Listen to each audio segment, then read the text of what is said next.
गुलाम ने जब आशिक अली के जनाजे के साथ सुंदरी गढ़ पहुंचा तो इसने सुंदरी को वैन में बिठाया और खुद डीजी के पास चल पड़ा। वहां खुशी का माहौल था क्योंकि आज बादशाह के ओहदे की तकरीब थी। सब लोग जमा थे और गुलाम को देखकर डीजी उठने लगे। जेद ने कहा, अब रुकिए, मैं चलकर बात करता हूँ। पहले वो गुलाम से तमाम सूरत हाल समझती है। फिर जेद ने कहा, क्या हुआ गुलाम, आप परेशान लग रहे हैं। वो वहां से चली जाती है। गुलाम ने कहा, दीजी, मैं आपसे एक सवाल करना चाहता हूँ। क्या आप आशिक अली को जानते हैं?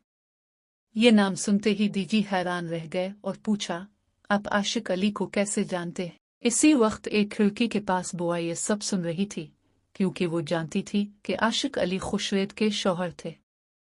खुशरेद शहर में तालीम हासिल करने गई थी और चुपके से आशिक अली से शादी कर ली थी।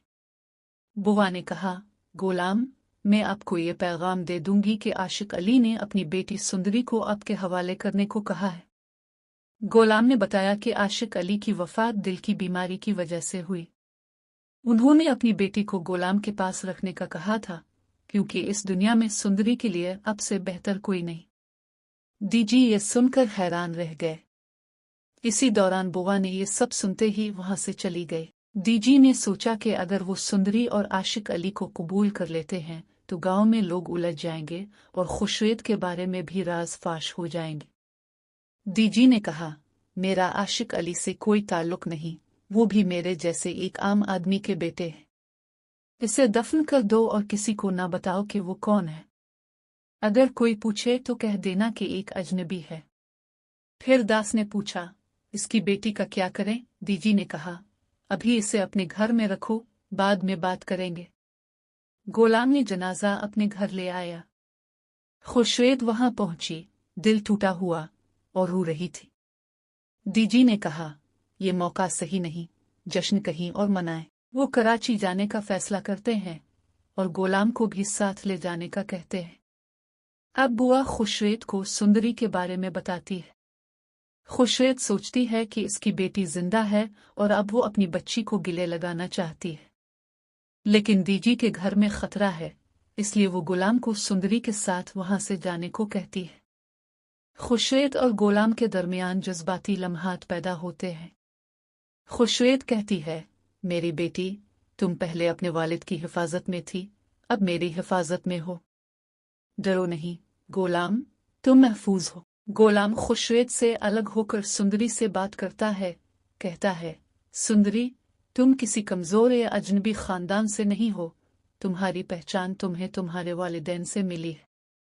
खुशरेद कहती है, गुलाम, अब तुम्हारी हिफाजत के हाथ में है, मैं अपना राज तुम्हारे साथ रखना चाहती हूँ ताकि सुंदरी महफूज रहे।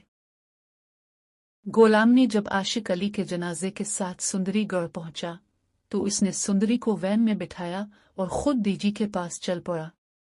वहां खुशी का माहौल था क्योंकि आज बादशाह के ओहदे की तकरीब थी। सब लोग जमा थे और गुलाम को देखकर डीजी उठने लगे। जेद ने कहा, अब रुकिए, मैं चलकर बात करता हूँ। पहले वो गुलाम से तमाम सूरत हाल समझती है। फिर जेद ने कहा, क्या हुआ गुलाम, आप परेशान लग रहे हैं। वो वहां से चली जाती है। गुलाम ने कहा, दीजी, मैं आपसे एक सवाल करना चाहता हूँ।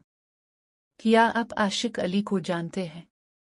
ये नाम सुनते ही डीजी हैरान रह गए और पूछा, आप आशिक अली को कैसे जानते हैं? इसी वक्त एक खिड़की के पास बुआ ये सब सुन रही थी, क्योंकि वो जानती थी कि आशिक अली खुशरेद के शौहर थे।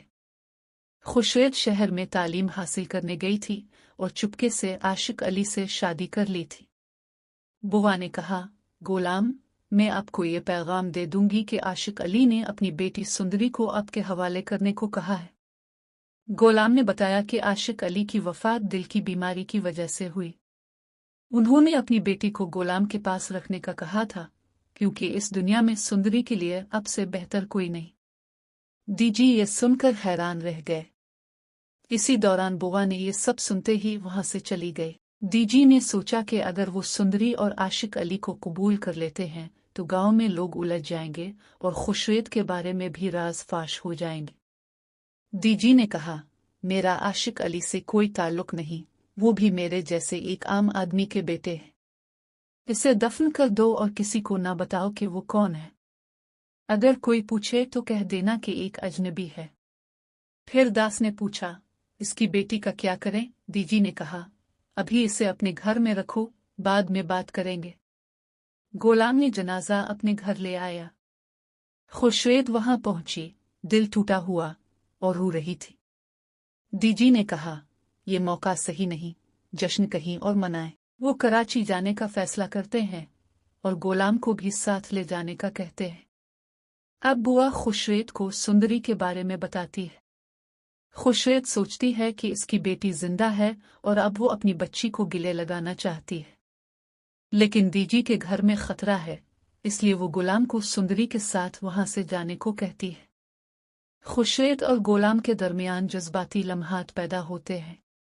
खुर्शीद कहती है, मेरी बेटी, तुम पहले अपने वालिद की हिफाजत में थी, अब मेरी हिफाजत में हो।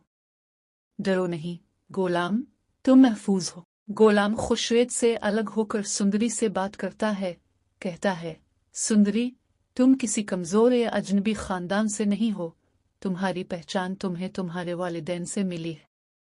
खुर्शीद कहती है, गोलाम, अब तुम्हारी हिफाजत के हाथ में है, मैं अपना राज तुम्हारे साथ रखना चाहती हूँ ताकि सुंदरी महफूज रहे।